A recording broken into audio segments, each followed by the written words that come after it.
সময়টা 1947 সালের 15ই আগস্ট। আপামর জনগণ অপেক্ষা করছিল একটা নতুন সকালের।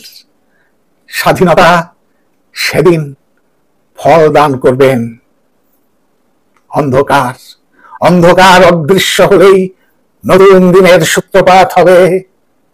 গর্ভবতী স্বাধীনতার সামনে আঁচল পেতে বসে আছেন মায়েরা।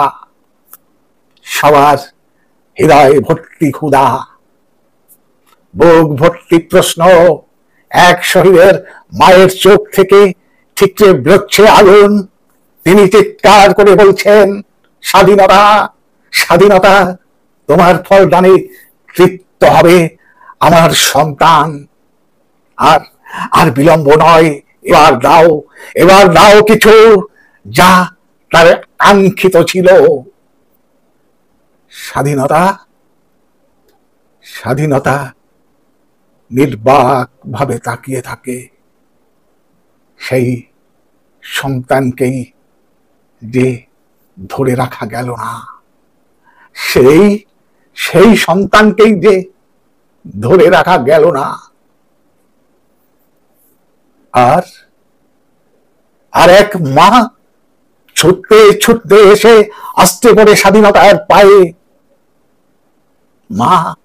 মাগো, আমার সন্তান নিখোঁজ হয়েছে তোমাকে আনার জন্য। তবে তোমার ফলদানে সে কেন অবহেলিত? সে কি পেতে পারে না? সে কি পেতে পারে না এ ফলের স্বাদ?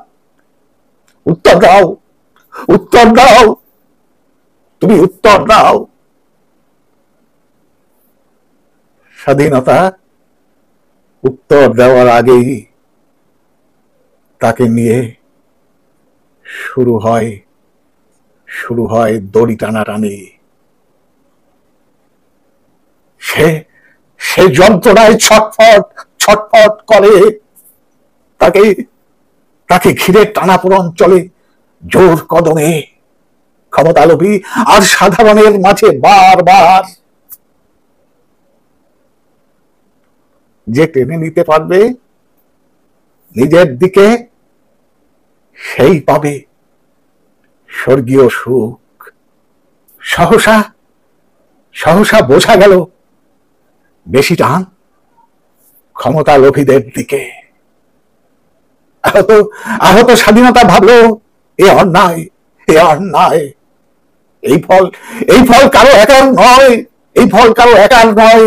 দুপক্ষের প্রতিযোগিতায় তার আজ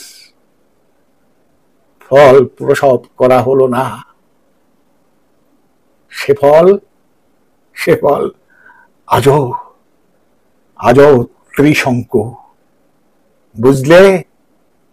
বুঝলে দিদি, সে ফল আজও ত্রিশঙ্কু। এই পর্যন্ত বলে দাদু